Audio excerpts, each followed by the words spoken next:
Hey everyone, thanks again for coming. I already introduced myself. I'm Jordan. I'm the deputy director of Cluny, but I'm also a novelist and the editor of the Cluny Journal.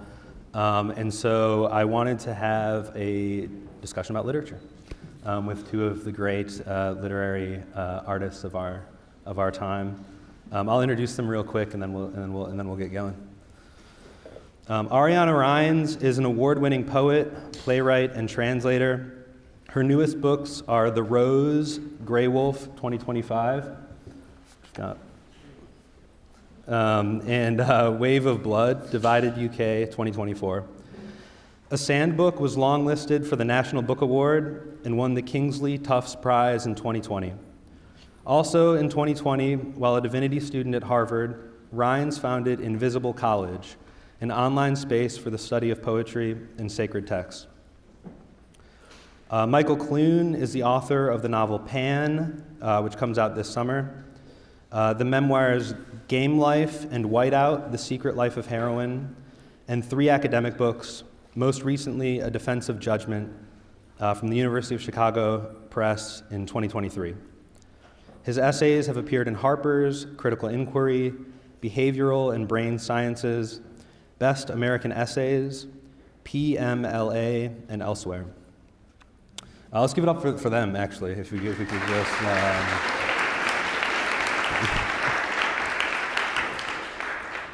Yeah, we'll get into it.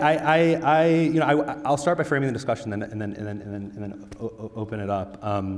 But the topic of the conference is metanoia, and I think that I feel like we can talk about not just whether or not literature can change a person, but also like the sort of mechanism by which it changes a person. I had this experience in my early 20s where I suddenly became aware of the fact that people would come up to me and they would say things like, "This book changed my life," or even like, "Your book helped me a lot." And I would look at them and I would be like, "How?" You know what I mean? It was not obvious at all from the outside looking in that their lives had actually changed in any meaningful sense. And so there was that where I was just man, what are people even talking about, And then I had in my own experience, which was that I've been writing and publishing since I was 16. And when I was younger, I think I thought of literature as fundamentally therapeutic in some way. I thought that self-expression in general was good. And I think that I thought that if I could write well enough, or get enough self-knowledge, or be morally instructed in some way, something like that, that it would fix my life in some way. And it just absolutely didn't when I was younger. There were things that I came up against in my life that the reading and the writing that I was doing had no power over. And I was actually thinking about it when Aaron Dominguez was giving his talk about something outside of physics being needed to illuminate physics. Here I'd like to talk about the ways that literature actually can, what it actually does, which I think, I also feel like we're in a time where the literary arts, on the one hand, people are sort of suspicious of it. It's is it just this kind of soupy, relativistic kind of mode? What even, And on the other hand, there's sort of what I was saying. There's this kind of almost confessional mode. This kind of way of thinking about it, where it's just it's good because you wrote a book. That's so great to write, or whatever. And so I basically wanted to start by just asking each of you, maybe starting with Clune, how the practice of reading and writing has changed your life. Yeah, thanks, Jordan. And I was telling Ben, I find the conference theme and the reference to L.A. Paul's work incredibly generative. When it comes to the question of transformation, the first thing I want to say is actually about a reference to the medieval Buddhist philosopher Dogen, because sometimes I think a block to actual transformation is the desire for transformation. And this is in other words, if I really want to get somewhere, that impulse and that energy can often function to block my ability to get somewhere. Dogen's solution to that famously was this doctrine of you don't need to meditate to get enlightened. You're already enlightened, and now just meditate. You know what I mean? That idea which is a way of just framing your experience that removes the pressure of like, oh, I'm going to get transformed. You know what I mean? So that's something I think about like as for me, the transformation is all about how to achieve what the poet Keats called negative capability, which is the capacity to be open to just seeing something new, which is so difficult. And I'll give a real brief example from my own experience, which is when I was 15. I read someone gave me a translation of the French poet Rimbaud, and I was reading it, and it was like, and this is sort of what like similar to what Father Mark was talking about so compellingly about the role of imagination in awakening a desire to be open, to be receptive to something new. But I was reading this Rimbaud, it was like nothing I'd ever read. And yet, I would have glimpses in reading the words and the strange symbols he was putting on the page. I would have glimpses, and it wasn't a glimpse of the reality of like understanding the work, but it was almost like a glimpse of the kind of mind that it would take for me to truly understand the work, right? And so there was this sort of phantasmatic, virtual mind that was almost projected by the text, and I was kind of like reaching towards it or growing towards it, you know what I'm saying? And eventually it clicked, and I began to sort of grasp the richness of that work, and it changed the way I see the world. It got me into the life of literature.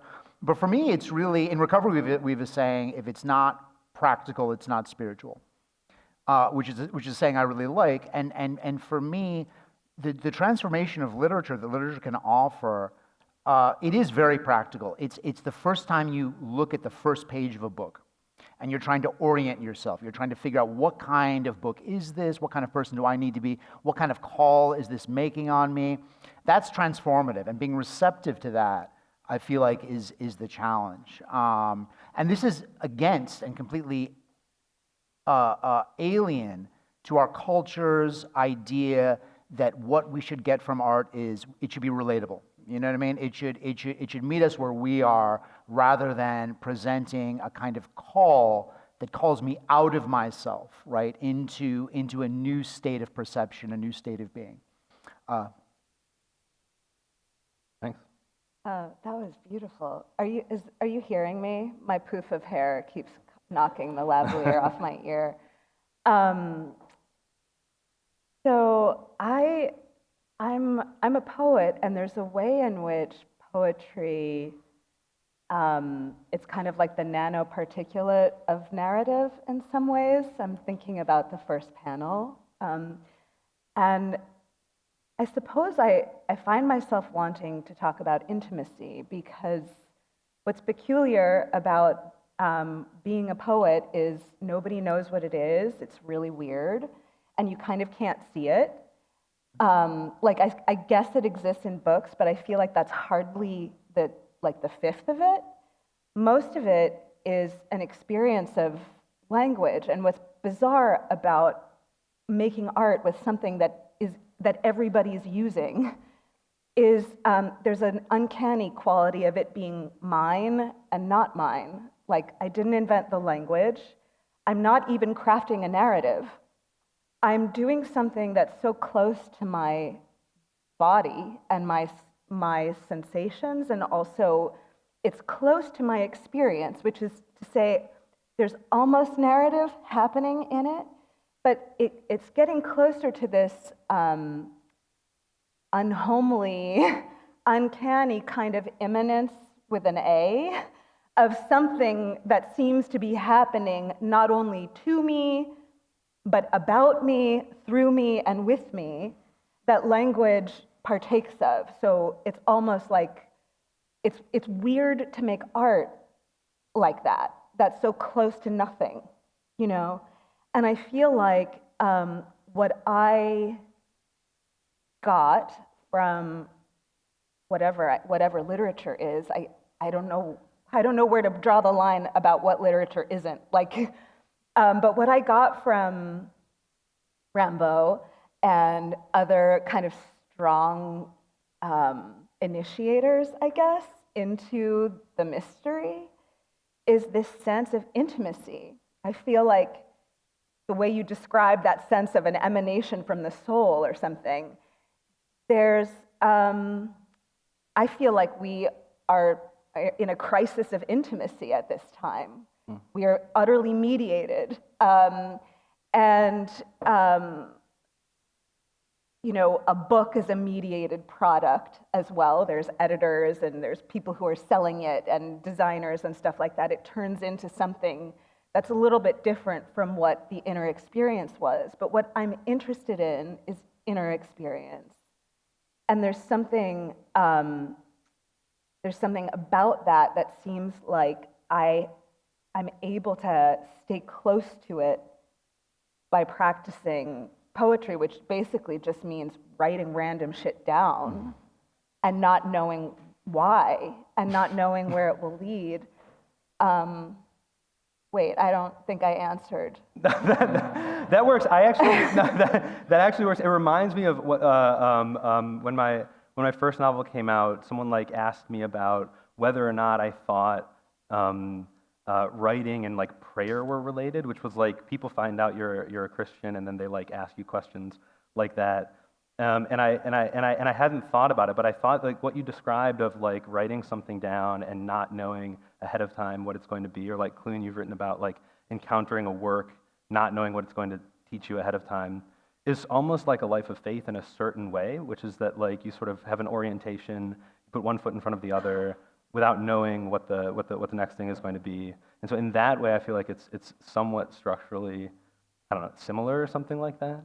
Wait, about that, your book changed my life thing. Yeah. Can I say something Did about my book change that? your life? Yeah, I mean, every book changes my life, even the bad ones. How so, though? Like, Because of the intimacy, I think, and because you kind of can almost smell the soul or the vibe of the person or the situation. Like artworks are very complex. I think that's partly, you know, it's interesting that we're in a time that's sort of not interested in art, and yet there's so much artifice and invention and falsehood kind of being interposed into all kinds of things that are real, I guess. So much fabulation, but artists are mixing things in very complex, mysterious ways, such that they can really affect you, and sometimes not in a good way. But I think that I guess I'm just very interested in that unmediated contact, and so I don't think it's a bad thing that people say that literature changes them, that a book changed them, or that it helped them. I feel like what that means on some level is that there's something that they were feeling or looking for that they were able to see reflected. And there's something about that that's very enlarging to the spirit. It's also not soothing or comforting in some kind of a deadening or, condescending way, but there's something activating about feeling somehow met and reflected by a work of art. It sort of enlarges you, no? Yeah, you know, it's interesting that you were saying, talking about intimacy, Ariana, and Proust, who was another writer I discovered really early and was transformative for me. He says, this is interesting, and we talk about the kinds of change that literature can give you, which there's many, this is a really interesting example.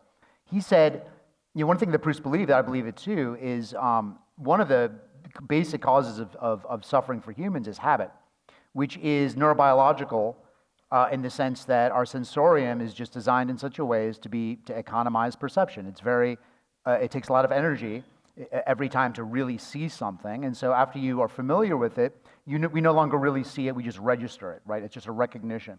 But of course that involves the erasure of the world, right? That involves the deadening of the world. If you compare the first time you, wherever you live in, whatever house or apartment you live in now, compare the first time you went there to the 1,000th time. When I enter my house now that I've only lived in for a couple of years, I don't even really see anything, right? I just register it.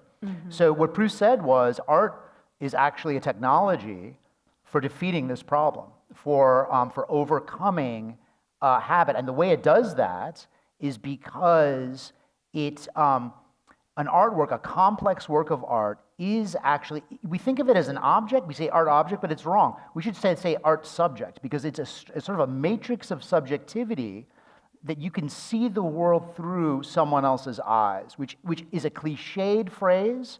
We all talk about literature creates empathy, but it's actually a really profound thing and very difficult thing and an extremely rare thing.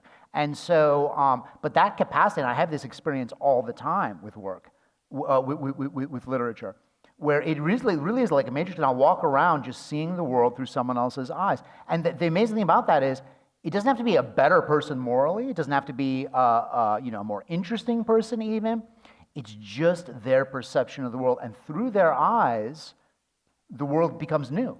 And if you've ever had the experience of, you might have a piece of music that gets dull to you, but then you introduce your partner or friend to the piece of music, and it creates it anew for you. You know what I'm saying?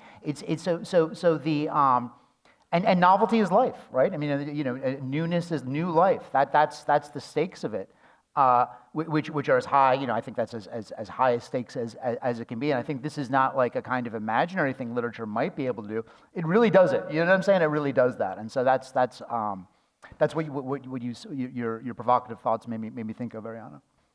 But I love that you brought up Keats' negative capacity and also Dogen, how do you say it? Dogen, I guess Dogen. Because in a way, what both of these guys are like holding the flag for or something is not knowing. It's like kind of, there's something that, I don't know, there's something about how literature, I feel like it's about the soul. And I believe in the existence of the soul, and it's the experience of art and literature and my own experience that has forced me to like make testimony of the reality of the soul, because I feel that somehow this otherness that you're talking about, the encounter, the encounter of that through art, it enlarges my soul. It also causes me to have empathy with aspects of my own experience that I might not have had a root into. It's not just that it turns me toward the world and toward others, but it's that here there is no place that does not see you, Rilke line, but the artwork, the archaic torso of Apollo that Rilke is talking about, it's looking at you. You are not the viewer, you are not outside, you are not away from God, you are not away from enlightenment. It is looking at you, and absolutely at you, precisely at you. That's an encounter that keeps on changing my life. I think that's what I'm living for. That's well put. Yeah, I mean, I think that this idea that like an encounter with an artwork or a piece of literature makes like a claim on you is like a very certainly growing up, it was a very like foreign idea to me. You know what I mean? Like I think that Mike, you talk sometimes about how like the most common thing that you encounter with students is that you'll tell them to like write about something in the work, and then they'll just write about something that's not in the work at all. Which I think is interesting. And I was wondering, I actually wanted to ask you both about sort of the way that literature, through the practice of judgment or discernment, kind of I don't know, can change you in that way. You both, I found some quotes. Clune, you said that aesthetic education, by denying that all preferences are equal, gives me reason to be skeptical about my existing values. We choose judgment over equality when we face our students and our publics and say, we will show you a better way to live. And Ariana, you said, we need more than experience, we need discernment.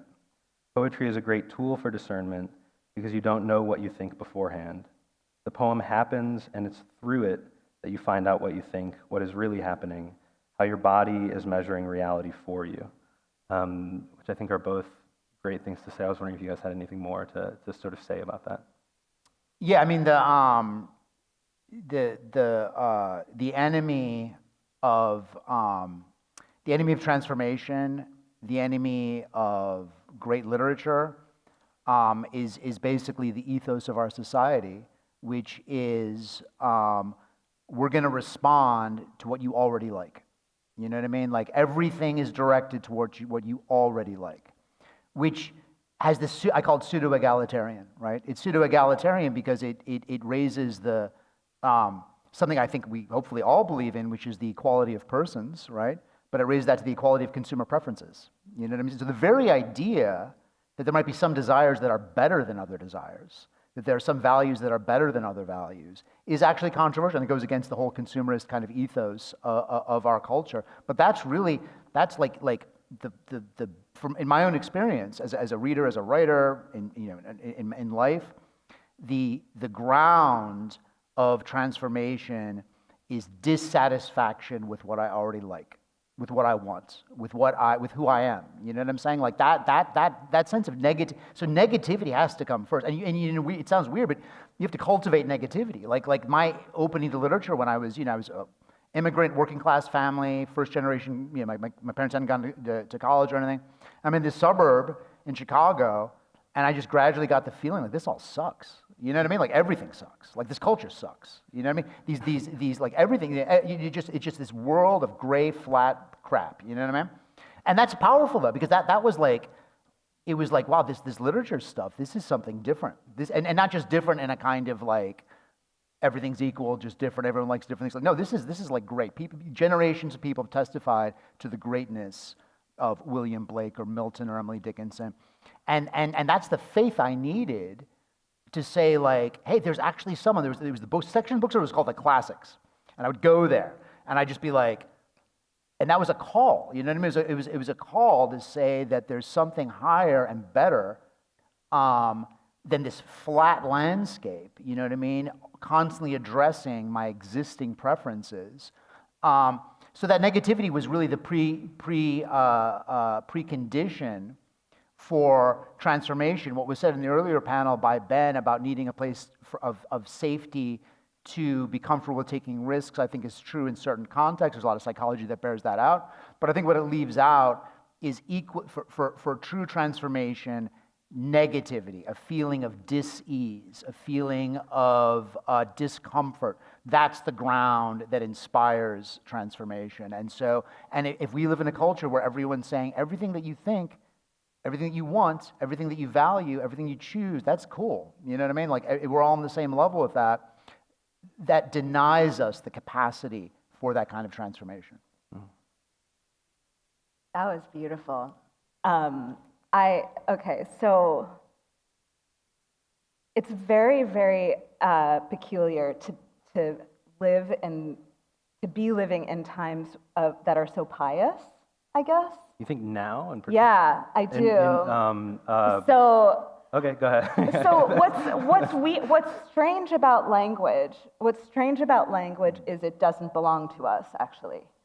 And what's happening with language is it's being turned into terms. So words are being turned into terms, and the termification of language is changing its character. It's almost What's an example? Well, I think I kind of there's a lot of examples, but they're all words that I can't say,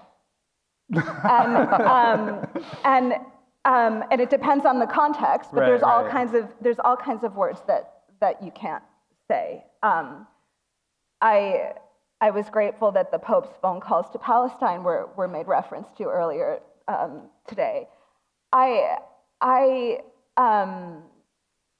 Those of us who have a sense for language or who are conscious that we're feeling it, I don't think are more connected to it than people who might feel sort of no feeling about it or something.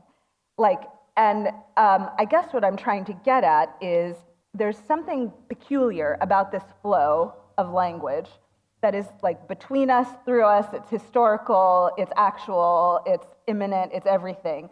But it also like bursts out. There's like a psychoanalytic quality of letting the things come out and letting good and bad things come out. And it's sort of like, it's a mystical idea, I think, like the thought of freedom of speech. But I just mean like in your notebook. I'm not really talking politically. I'm talking sort of in your own like inner dialogue and in your own contemplative reflections, which is what I think of as my notebook.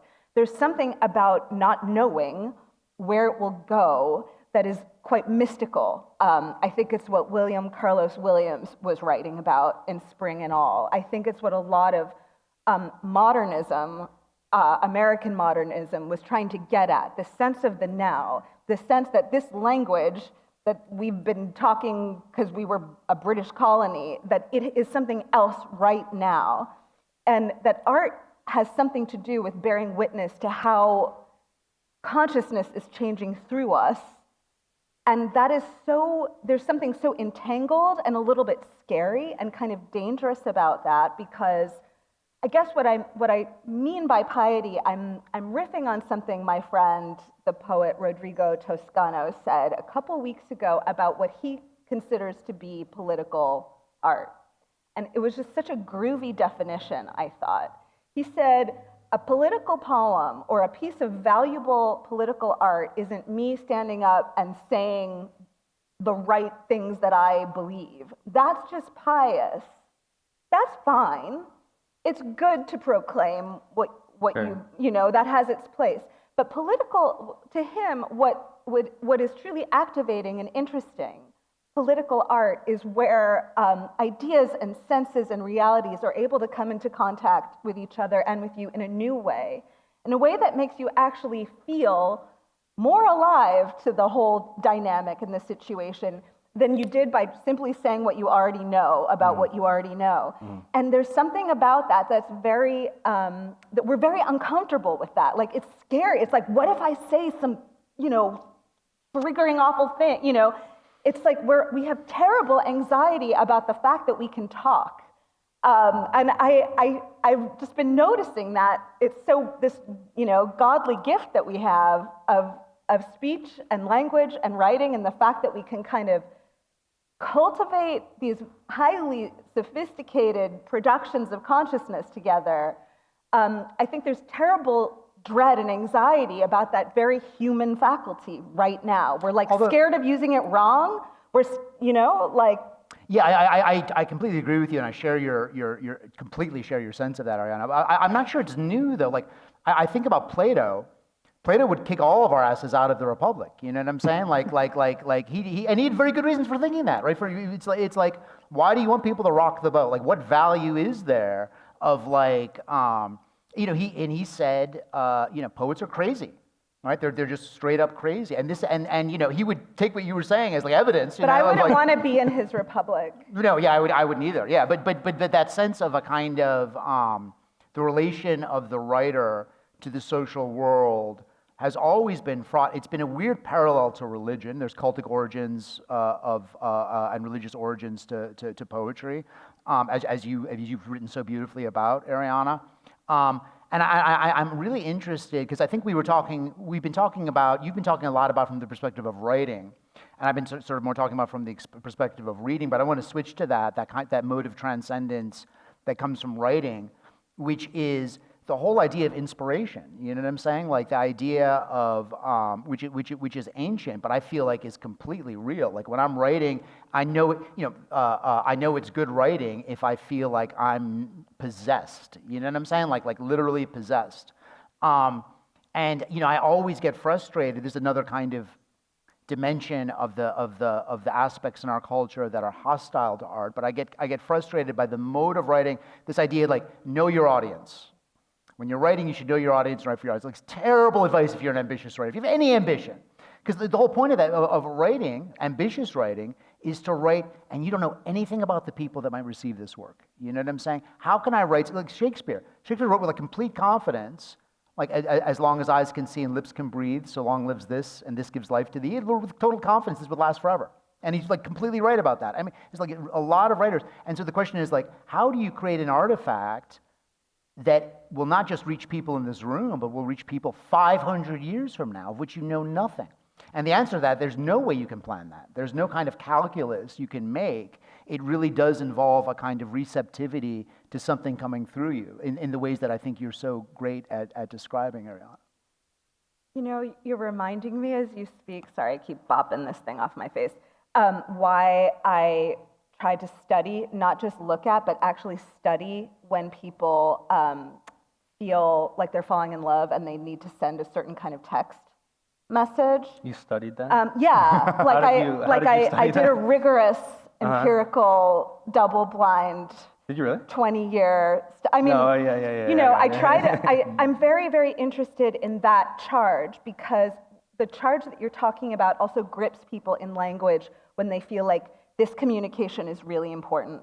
Like something has to pass through language that is bigger than it, that is other to it, that has to go between me and this other person, and I really care about how it works, and I'm filled with somatic and sensory and spiritual energy about it, and I'm invested in how it's going to work. And the reason why I studied, you know, people's, you know, romantic texts or the ways that they suddenly find themselves writing poetry, even though they've never read a poem in their life, is because this is the experience of love and desire is also like a spiritual desire. It's something that grips ordinary people, and suddenly they're being poets, or suddenly they're writing down the Gospels. Like they've got this sense of like something is really important that there's no way I'm going to be able to do it justice, but I'm going to try. That really interests me in the same way that you know, the mystics of old in all different traditions have had some experience that they have to make testimony to, and it's very, very scary to do that. You know, Muhammad couldn't even read. Like these things are overwhelming. Like, what are you going to do when something happens to you that is so profound, and you feel like you must somehow share it? So I feel like part of what I'm interested in is that whatever this thing is that we call literature and art, which is somehow connected yet blissfully also not too connected to the religions. It's like of them and also somehow free from them, is this sense that whatever it is that was happening, you know, in the days of the Gospels, I think is still happening. I think that the divine is still speaking, and I think people are gripped all the time by something that they want to bear witness to.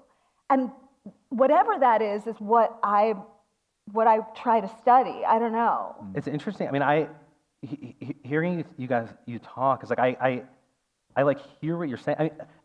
It's so strange because like my experience is sort of that like when I'm gripped in that way when I'm writing, is that often I come back to it and I'm like, what the, you know what I mean? Like this is just. I mean, I'm reminded of like you know, René Girard has this idea about like novelistic conversion, and he thinks that like the great novelists, you know, the truly great novelists, what happens is they write their first draft, and then they look at the first draft, and they sort of like see where all of that, it was, he calls it like a put-up job, you know, that you see all this self-justification and all this kind of stuff, and then he says that what they end up being able to do is to describe the evil of the other from within. Mm-hmm. And like one of the things that I noticed in my own writing is that like when, and I'm not like discounting your guys' experience, but like my experience is like when I'm like, often when I'm like fired up and I'm like, all right, yeah, this is going great, I'll like come back to it later, I'm like, this is total cope, you know what I mean? Like this is total self-justification. And then I'll have to go through some sort of like process where I'm like confronting myself there. Do you know what I mean? I really relate to that, and you're describing a mirror, but you're describing the kind of mirror that we don't have, like that you have to make yourself, Sure. Which is the one that allows you to see the like all the ways that you're ridiculous and wrong. This is, I think this is what's so mysterious about working in language. Language is in fact a mirror, and it clouds over and gets very floppy and distorted very easily. It's like hard to keep it clear. Mm. I don't know. Yeah, I mean, I you know, I wonder about that. I mean, I can totally relate to that experience also, Jordan. I've always just, I guess, been a little bit suspicious of theories of creative work for the reason, it was mentioned in the first panel, the question of mystery is, I think, intrinsic to it. There's there's also lots of examples of great writers who destroyed their whole lives and careers precisely through that mirroring process and imagining, and this gets back to the question I think has been sort of implicit here is I think in this conference is the tension between moral transformations and values and aesthetic transformations and values. And my favorite example of this is Nikolai Gogol, the Russian writer, who was a genius, but his genius was dark. It was a dark comic genius, but he became convinced that he had to make it moral, that God had called him to get rid of the egocentricity of his morally bankrupt writing and reform, and he set out to write a second draft of Dead Souls, the second part of Dead Souls, his masterpiece, that would reform the characters and make them moral exemplars. And it was terrible. It was like it's like dropping, going from the first part of Dead Souls to this part from the second is like falling into an abyss, right? And that's the abyss. And so the point about that is that as a writer and as a reader, but definitely as a writer, there's a lot of cognitive dimensions of me. I'm very reluctant to theorize or describe rules for how that interacts with the kind of inspiration part, because very often and Aaron, you were talking about this, about the kinds of constraints on our speech and our thought these days. But I see that more than anything else is the idea. Sometimes they call it political, but I think it's fundamentally a moral idea, which is I need to make my writing morally at the level of the statement, at the level of the character. Like I remember, I've got to make it a moral exemplar. I remember a writer, after my memoir, Whiteout, came out, I remember I was being interviewed by a writer, and they were like, "Oh, it's amazing that you wrote this voice, and it's not likable." You know what I mean? And I'm like, "What do you mean? Like, of course it's not like, you know what I mean? Like the point of making it likable is like that's like for Facebook or some shit. You know what I mean? It's like that's not literature. Literature is really about." There's something mysterious about that force. And if I'm putting myself in the position of saying, I've got to filter this to make it acceptable, to make myself acceptable to myself by making it more what I think is moral, that might be moral, but it's not spiritual, if that makes sense. And I think that distinction is also part of why people like Plato, part of their real objection, their like intelligent and coherent objection to the arts, is that the arts all the time place a tension between the moral and the spiritual that I think we're uncomfortable with. I think religion's uncomfortable. I think it's an uncomfortable sort of thing. That's wonderful. Something that we talk about a lot in Invisible College actually is like precisely the distinction that you just drew between a great work of art and like something that is moral and true, because sometimes there's an intersection, but they're not the same, and there's like terribly boring wisdom poetry and there's no shortage of moralizing, but it's really, really interesting what happens to an artist when they try and do that. Sometimes it works and sometimes it doesn't. I like to think about Baudelaire a lot because he talked about poetry being sort of in this strange, like almost like sitting on a hinge between the sort of obsessive, pedantic, but deeply loving attention of a scholar and being like a thief or something. I might be deforming the quotation, but it's sitting in this really weird, uncomfortable place between absolute devotion and just like crime. And that's sort of where it gets its charge. But Baudelaire longed also to speak of the eternal truths and to speak of a moral grandeur, to quote Heschel, that we are starved for, you know? And so I think it depends on the individual system of the artist. Like you don't always get to write the moral tract you want to, or something. You kind of have to be the artist that you are. Yeah. And I think that there's something about that, like that level of honesty, that like if you don't have that internally, like you can't, like it won't work. Like it's deeper than write what you know. It's almost like on some level, even though I don't mean to be like programmatic, because I also freak out whenever somebody makes a program about how art really is. I'm just like, I get scared and I feel like I'm a lab rat or something, but somehow what you are, like your art must partake of what you really are, not merely what you long to be. And I don't know, that's very uncomfortable right now, I guess. I don't know. Maybe it's always uncomfortable, and maybe it should be. Yeah, and I think the only thing I would add to that, Ariana, is that when you say it's got to be who you are, and this goes back to the transcendence. Not to say that I know. Yeah, but my experience, and you know, the most common thing was you begin writing with a prayer to the muses for inspiration. So that's why, for me as a writer, when stuff is coming that I feel is material from inspiration, I don't feel like it's me, and therefore I have a greater respect for it. And even if it is evil, the flowers of evil, Baudelaire's title. I had a professor when I was in college named Alan Grossman, who's a poet and just a brilliant, brilliant man. And he said when you're reading, and this is why I don't like audiobooks, even though audiobooks are, they're good for the publishing industry. It's fine. But he said when you're reading silently to yourself, and you're reading Milton or you're reading Emily Dickinson, whose voice do you hear saying the words? And he said you hear your own voice. And so what you're discovering, what he said was, you're discovering in reading great literature hitherto unknown possibilities of your own voice. You know what I'm saying? Dimensions that are just different than my social being, right? And that everything I think, how do I look to people? How am I going to appear? And there's something about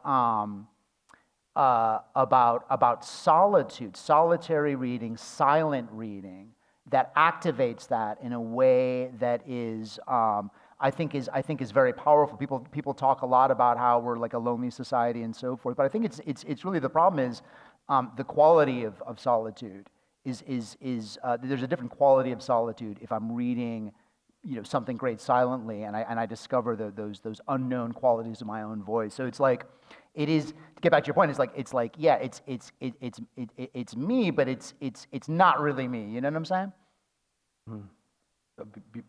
Beautifully put. Thank you. But I wanted to open up for. I forgot to say this beforehand. So if anyone has put their questions into the app, we're actually going to have Caleb walk around this time, and you guys can ask the questions in your own voice. Does anyone have questions? Caleb, you can just walk around and hand him the mic. They took your mic? Oh, okay, there's a mic over there. Do you want to go grab it? I can do it. Oh, okay. All right. You can do it too. One over there.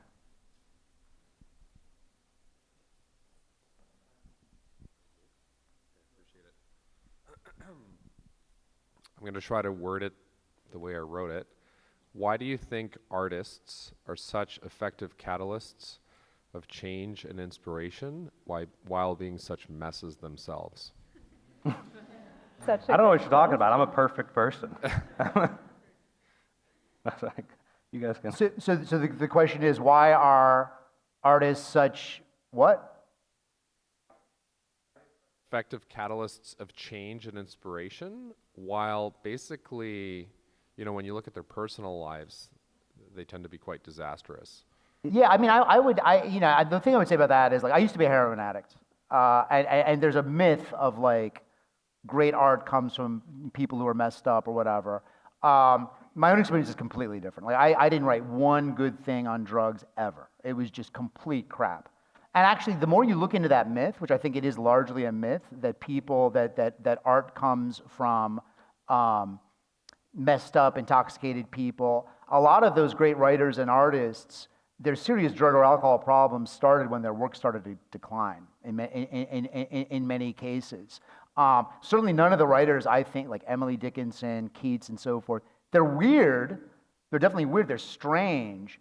But I wouldn't, and that I think is valid. That goes back to Plato's idea of, the classical idea of divine intoxication. There's a difference between like divine intoxication and intoxication, you know what I'm talking about? And I just always feel a little uncomfortable about that idea, because my life now is like together. You should have seen me 20 years ago, man, you know what I mean? Like, and I wasn't writing anything good. So that's just maybe that's a personal kind of pushback on it, but that's my take. I would say that for me, art has been something of a hospital, and I have sort of a pharmaceutical relationship to it. And so I'm kind of going back to that "your book changed my life" thing. But I think that in one way, maybe it's the case that artists are messed up people just like everybody else, but they have this gift that really shines. And there's something about the tension inside them that can sometimes create, like it can push the aura of what they're doing into like a very glowing, shining, and attractive kind of an energy space where you feel held by it. You feel in it and of it somehow. Like I've certainly had that experience. But then maybe it comes from the Catholic tradition of the saints' lives or something. We're looking for a way to live, and it's like, don't look at the way the artist lives because it's usually a mess. And in my case, and I think it's true for many, many people, like that. Even getting into art at all, it's because something is wrong, that you're trying to find you're in someplace bad and you're trying to get someplace better. Yeah. I really identified with like your kind of initiation experience into literature, and so for me, I sort of feel like there's we're all of our lives involve like struggle and suffering, and there's also something I should say. I like having a little bit of, I like having things be a little bit protected. Like that crazy artist trope, it's actually like I try to use it in my favor because it gives me some privacy. And everything feels so surveilled and managed now. And like I'm constantly trying to be like healthier and better and more moral and, just all around gooder as a person. But there's something about like, can I just keep this little veil of like crazy artists so that like, because there's an element to it that is mysterious, and maybe as culturally and collectively, we're not comfortable with mystery also. And some of that chaos just like gives you some privacy.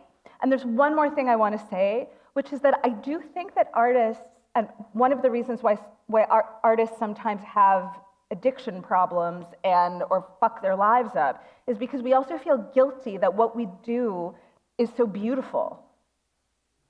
A lot of artists have this weird feeling like, oh, but there's like a lot of joy and ease in it actually. Like there's a huge amount of struggle and pain and life is confusing and horrible in lots of ways, but there's also this kind of secret thing, which is that it's really great and we actually love it.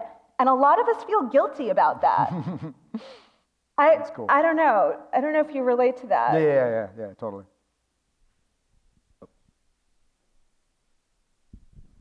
Thank you so much for this conversation. Ariana, as an architect, I'm so immediately intrigued by your statement that poetry is making art out of something everyone is using, which is language, I suppose. And that too is my definition of architecture, making art out of something everyone is using. This room that we're using happens to be a work of art. There's flowers on the ceiling, right? Surely that's art. And I'm curious whether you think this radical encounter between the ordinary and the extraordinary, that art isn't over there, it's actually everywhere, and we're merely trying to see it, right? We're already enlightened, and we're just trying to meditate. This encounter between the everyday and the not everyday, the holiday, the ritual and the routine, the ordinary and the extraordinary, how does this speak to today's theme of metanoia, of transformation, of repentance, of merely turning back and back and back towards the path? Easy question for me to ask, but gratefully asked. You want me to start? I do. Okay. I'm so happy that there's an architect here, and I'm sorry, I'm going to quote Rilke. but I'm going to misquote him because I can't remember exactly what he says. It's in one of his letters. He said, I forget who the letter was to. I can't remember anything about the letter, except that he says, you know, we human beings used to build buildings that testify to the inner experience. We no longer do that. We build buildings that testify to accumulation of wealth or political power or some other kind of accumulation. That's what the visible structures that are around us, you know, for the most part, we're not building monuments to the metanoic or something.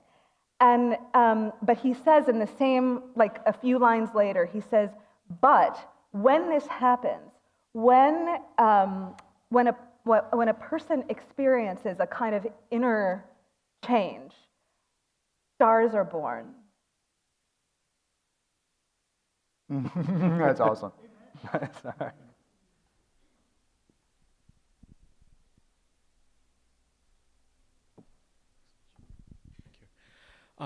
Would you be willing to share maybe a concrete experience of how writing has been personally transformative? Because the subtitle here is How Art and Literature Change a Person, and the assumption is it's reading. But would either of you, through a novel, poem, essay, have you experienced transformation in the process of writing? I think for me, my experience really does kind of cleanly map on to Girard's idea of the novelistic conversion, which is really that, like, encountering, it's almost like a humbling sort of thing, which is that you think you know something, you think you're a certain way. Like, I'll concretely, so I'll plug my next novel, which is called Muscle Man. It's coming out in September. Everyone can pre-order it right now on your phone. But like my experience of writing it was that like my beautiful wife Nicolette was like going to grad school, and I was like always sort of tangential to these different academic environments. And at the same time, I was kind of, Clunes emailing me every day about the problems in higher education or whatever. And I'm like, I know what's wrong with society. You know what I mean? I know what's wrong. Like everybody's weak, and like everything is messed up, and like, so I'm gonna write this novel that's sort of like a defense, sort of an excuse to rant, this defense of certain values, in the face of like a degraded culture or something like that. And so I like write a whole novel over the course of like years, and then I like got busy, put it away. I go back and look at it, and I'm like, this is the ugliest, most unreadable thing. Like, it was like embarrassing. It was so I'm like, this is what I think. This is like who you know what I mean?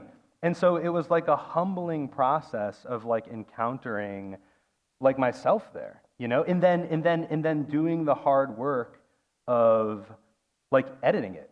You know what I mean? And like changing it in like extremely dramatic ways, to where it felt like true and real and all that stuff. And I think the process of doing that kind of mirrors like every spiritual experience that I have, which is that like, I get humbled, and then I have to sort of make a decision about like whether or not I want to,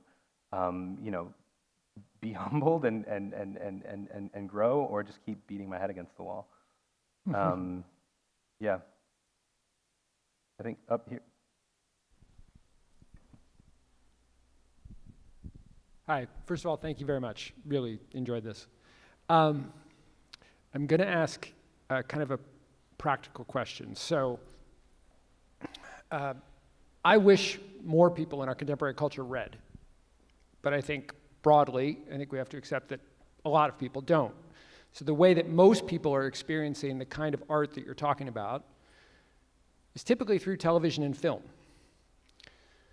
So I wonder if you can say a little bit about how screenwriters interact with the kinds of ideas and play out the kinds of ideas that you're talking about. Because my experience in knowing a few of them is that there are plenty of them that are trying to do what you're talking about with their art form. And I wonder if you've just ever thought about that, experienced that in your own viewing, because I'm curious about how we can get at what you're talking about through the way that most people are experiencing art?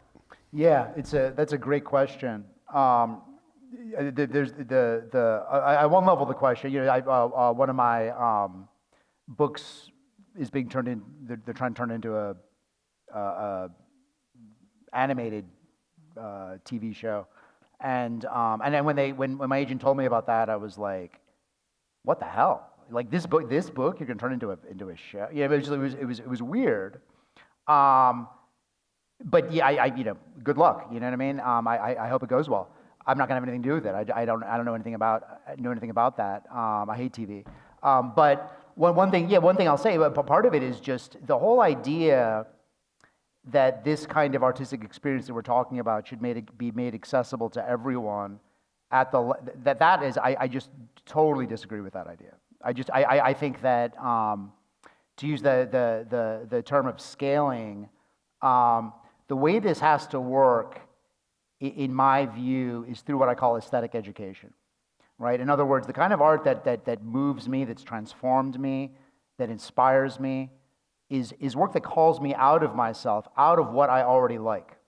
And as you know as I know from talking to folks that work in TV and media and so forth, that's exactly what you don't want to do. You know what I'm talking about? That's a hard sell, right? It's just not a commercially viable kind of prospect. So the question and the reality is, for great, not entirely true, certainly not entirely true. There've been periods like 90s rap I thought was like an absolute aesthetic peak. There are definitely periods in which there's a kind of intersection between a kind of broad-based commercial appeal and a kind of a genuine aesthetic power. But in a lot of examples, that's not the case. And Wordsworth famously said, and I think this is probably the most important statement of modern art, even though he's a romanticist, he said, the true writer creates the taste by which he is to be appreciated. Right? Think about that for a second, right? He creates the taste by which he is to be appreciated. So he is relying on a kind of faith that you're going to read. And in some cases, Emily Dickinson famously, it was over a century before they could even print her work in anything like the way that she wrote it. A century, right? So that requires a certain kind of faith on the part of artists and writers as well. I know lots of filmmakers, video artists, and so forth who have their own incredible practices, but they tend not. But there's a real problem because to make a commercially viable production takes a ton of money. What we do, we just sit down and do it. You know what I'm saying? But I'll just say that in general about the question of broad accessibility. I'm skeptical about that. I want to jump on this because I actually think that the popular entertainment has become much more literary and philosophically complex than when those media were new. And I think a lot of the people making this stuff are like very cultivated and spiritually intense people. I always tell people they never like remember, but like Breaking Bad, like all the characters are named after poets. Like there's all kinds of stuff buried in these popular entertainments. You know, I feel like there's something kind of cool about that. And I also think that part of what is happening, this is my perception working with artists and like studying poetry with people who do all different kinds of art. I think the aesthetic terms and the terms of what constitutes a masterpiece or the taste by which we judge what we judge, I think that those things are shifting in a way that I prefer to be excited about, because I think because yeah, there's huge amounts of money in this, and whenever there's a lot of money, people don't like risk, but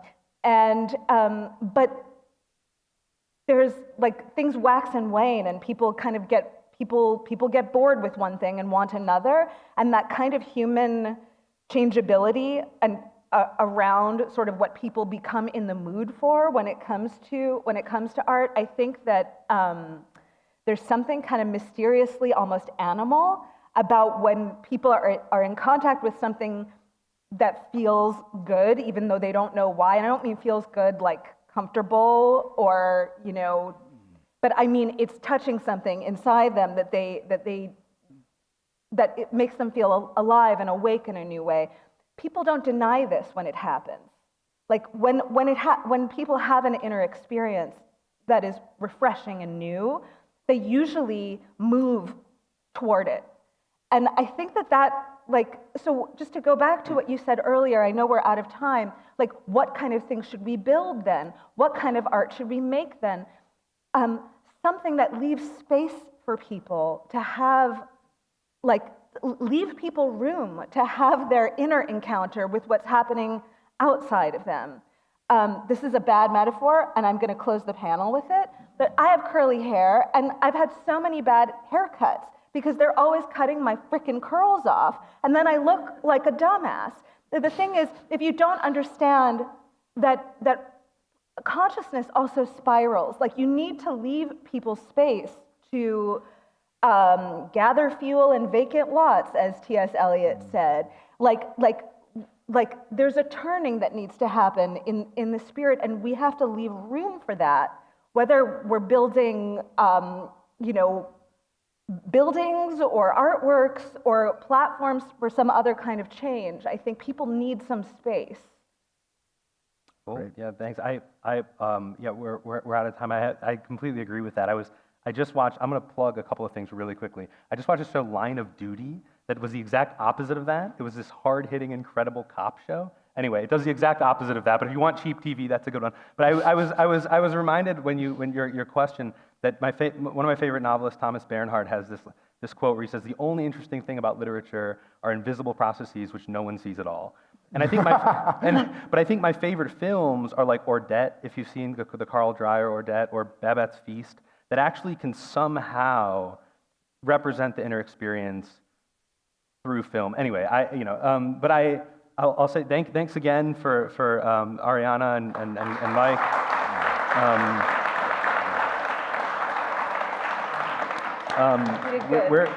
We're gonna break for lunch now. We'll reconvene here at 1:15 for our special event. But I just ask that when you come back in at 1:15, you come back in silence, please. We'll see you here at 1:15.